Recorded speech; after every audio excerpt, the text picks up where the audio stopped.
Hi friends, ఈరోజు మనం క్షీరారామం క్షేత్ర విశేషాలు ఒకసారి తెలుసుకుందాం.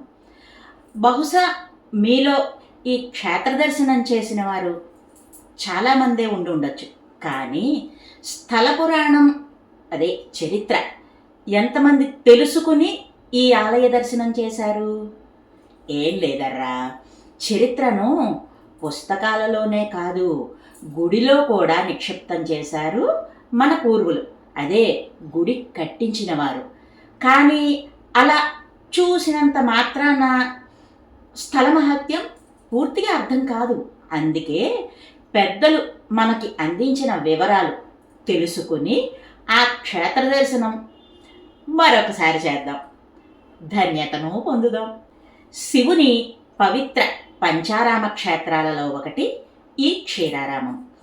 ఈ ఆలయం ఆంధ్రప్రదేశ్ రాష్ట్రంలోని పశ్చిమ గోదావరి జిల్లా పాలకొల్లులో ఉంది. ఈ ఆలయంలో ప్రతిష్ఠింపబడినటువంటి శివయ్య క్షీరారామలింగేశ్వర స్వామి. ఈ క్షీరారామంలో ఒక్కరోజు బస చేయడం వారణాసిలో 1 సంవత్సరం బస చేసిన దానికి సమానమని పెద్దలు చెబుతారు. ఈ ఆలయ గోపురం ఆంధ్రప్రదేశ్లో ఉన్నటువంటి అన్ని ఆలయాలలో కంటే ఎత్తైనది. 120 అడుగుల ఎత్తు కలిగి 9 అంతస్తుల గోపురంతో చూడ చక్కటి ఆధ్యాత్మికత, రమణీయత కలిగి మనల్ని చాలా ఆకర్షిస్తుంది. ఇక శివలింగం పాలలాంటి తెల్లటి రంగులో ఎత్తుగా ఉంటుంది. ఈ ఆలయం గురించి స్కంద పురాణం, ఇంకా బ్రహ్మాండ పురాణం, వీటిలో ప్రస్తావన ఉంది. క్షీరసాగర మదన సమయంలో అమృత ఆత్మలింగం ఉద్భవించింది అని కొన్ని పురాణాలు చెబుతున్నాయి. దానిని తారకాసురుడు అనే రాక్షసుడు దొంగిలించి మెడలో మాలగా, అదే హారం మాదిరి ధరించాడు. అందువల్ల అతనికి అతీంద్రియ శక్తులు లభించి అజేయుడయ్యాడు. కుమారస్వామి దేవతల సైన్యానికి అధిపతి. తన యొక్క శక్తి ఆయుధాన్ని ఉపయోగించి ఆ తారకాసురుని శరీరాన్ని ముక్కలు చేశాడు. కానీ అవి తిరిగి అతుక్కుని జీవం పొందాయి. మరి ఆ అసురుని చంపేందుకు శ్రీ మహావిష్ణువు ఒక సలహా ఇచ్చాడు. ఆ అసురుని శరీర భాగాలు పునఃకలయిక జరగకుండా ఉండాలి అంటే అతని మెడలో ధరించినటువంటి శివలింగాన్ని ముందుగా ముక్కలు చేయాలి. ఆ లింగపు ముక్కలు పడిన ప్రదేశంలో ఆలయాలు నిర్మించాలి అని చెప్పాడు.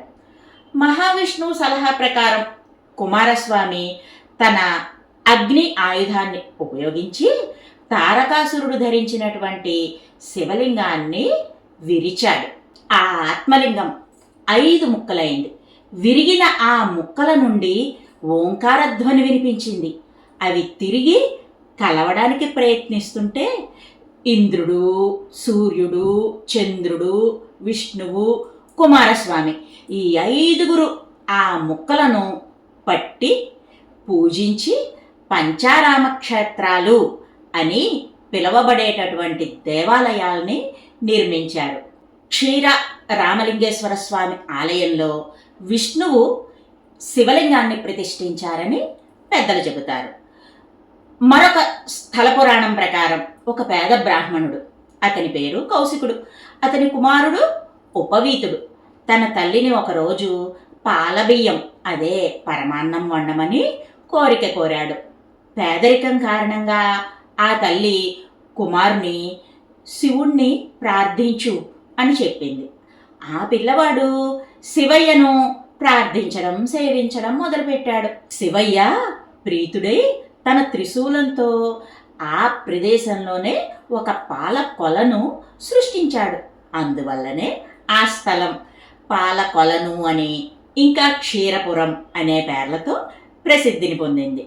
కాలక్రమంలో అదే పాలకొల్లు అనే నామంతో స్థిరపడింది.